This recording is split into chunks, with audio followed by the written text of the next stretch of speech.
بسم اللہ الرحمن الرحیم۔ معزز سامعین و ناظرین، السلام علیکم ورحمۃ اللہ وبرکاتہ۔ میں امید کرتی ہوں کہ آپ سب خیریت سے ہوں گے، خوشحال ہوں گے۔ میری دعا ہے کہ اللہ تعالیٰ آپ کو خوش اور آباد رکھے اور آپ پر اپنی رحمتیں اور برکتیں نازل فرماتا رہے۔ ناظرین، آج کی میری اس ویڈیو کا موضوع ہے حضرت عمر بن خطاب رضی اللہ تعالیٰ عنہ کی شہادت۔ اس سے پہلے کہ میں یہ واقعہ آپ لوگوں کے سامنے بیان کروں، جو ناظرین میرے چینل پر نئے ہیں وہ کائنڈلی چینل کو سبسکرائب کر دیں اور بیل آئیکن کو پریس کر دیں تاکہ اپلوڈ ہونے والی ہر نئی ویڈیو کا نوٹیفیکیشن آپ کو ملتا رہے۔ بڑھتی ہوں ویڈیو کے موضوع کی جانب۔ حضرت عمر بن خطاب کی شہادت۔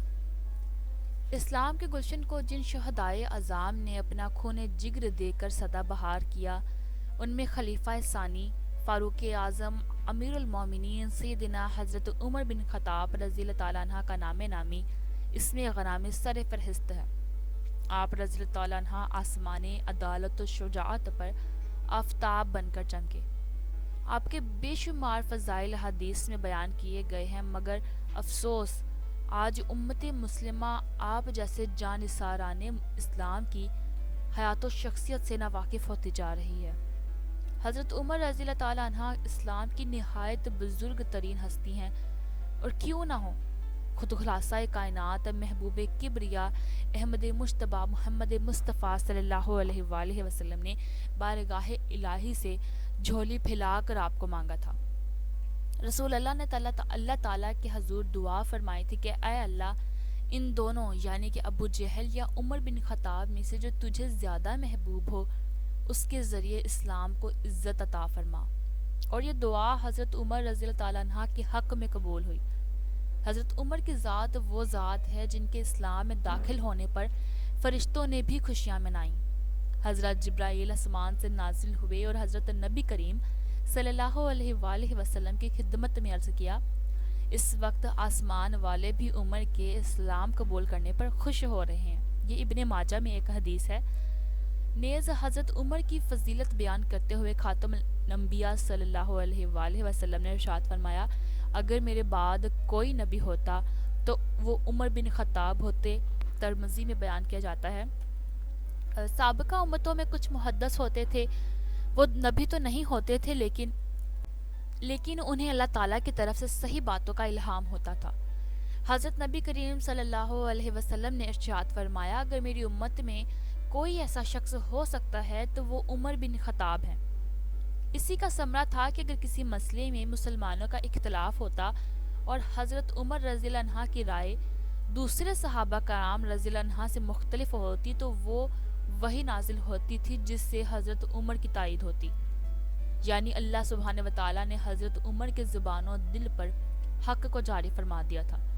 یہی نہیں بلکہ قرآن مجید میں بعض مقامات ایسے ہیں جو کلمات حضرت عمر نے فرش پر کہے، وہی الفاظ عرش سے خدا کا قرآن بن کر نازل ہوئے، جیسے سورہ بقرہ کی وہ آیت ہے جس میں مقام ابراہیم پر نماز کا حکم ہوا ہے، دوسری آیت حجاب جو سورہ احزاب میں ہے، اور تیسری سورہ طلاق کی وہ آیت جس میں فرمایا گیا ہے کہ حضرت نبی کریم صلی اللہ علیہ وسلم اگر اپنی موجودہ ازدواج کو طلاق دے دیں تو اللہ تعالیٰ ان سے بہتر بیویاں آپ کو عطا فرما سکتا ہے، اور یہ حدیث مسند احمد میں ہے۔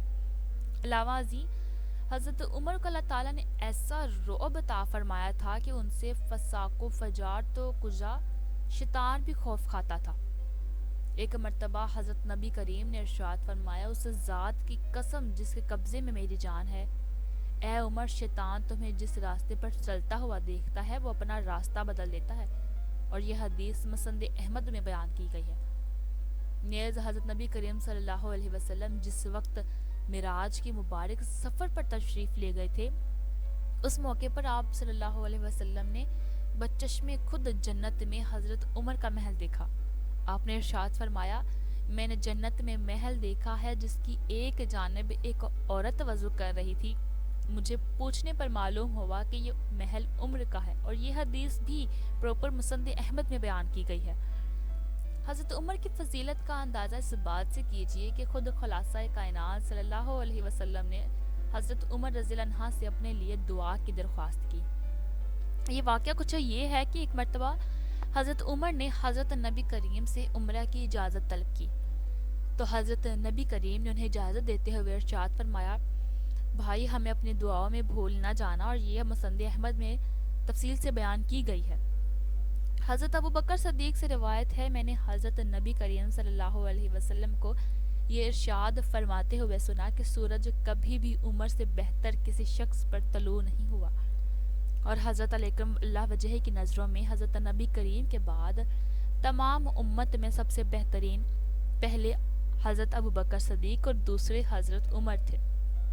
اور خواب کی تعبیر کے امام مشہور تابعی حضرت امام ابن سیرین رحمۃ اللہ علیہ فرماتے ہیں، حضرت ابو بکر صدیق اور حضرت عمر فاروق کی شان میں گستاخی کرنے والا کبھی حضرت نبی کریم سے محبت نہیں کر سکتا۔ حضرت عمر فاروق نے زمین کے بڑے حصے پر حکومت کی۔ آپ کی خلافت کا کمال ایک یہ بھی ہے کہ ان کے دور خلافت میں کہیں کسی فتنے نے سر نہیں اٹھایا، اس لیے کہ ان کی ذات والا صفات فتنوں کے درمیان بند دروازے کی طرح تھی۔ جب یہ دروازہ توڑ دیا گیا تو فتنے ابل پڑے۔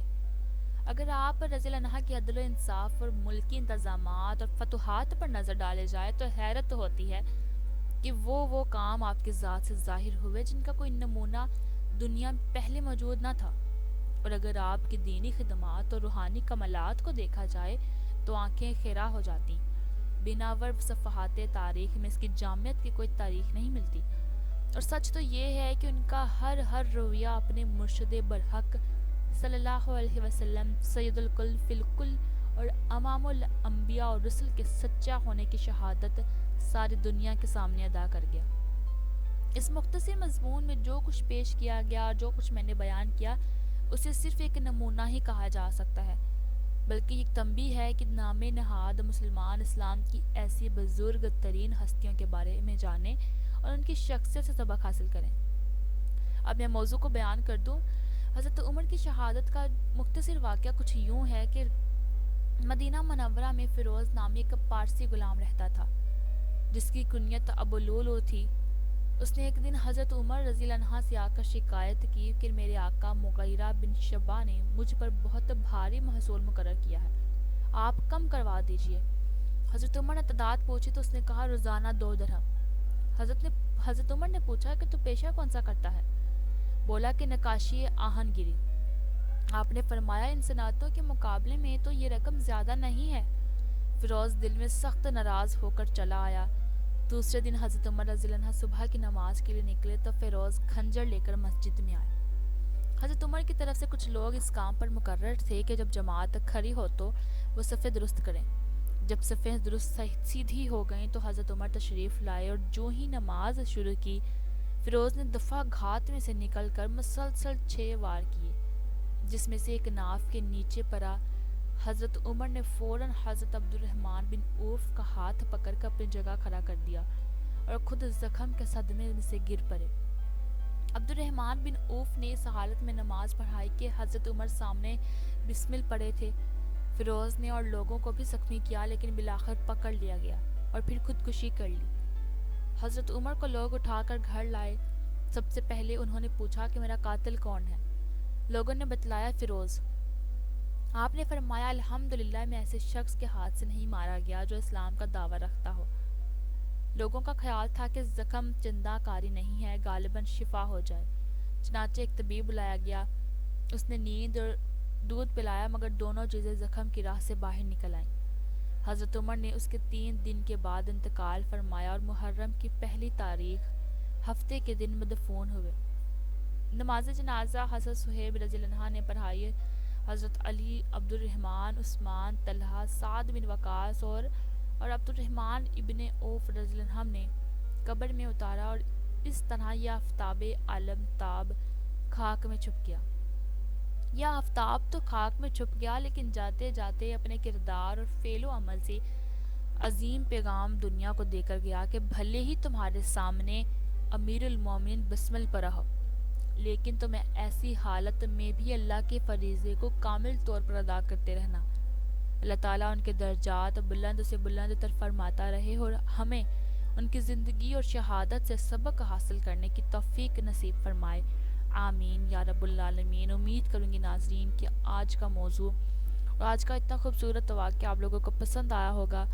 اگر آج کا واقعہ اچھا لگا ہو تو کائنڈلی ویڈیو کو لائک کر دیجیے گا اور چینل کو سبسکرائب کر دیں، بیل آئیکن کو پریس کر دیں اور اپنی دعاؤں میں یاد رکھیں۔ اللہ حافظ۔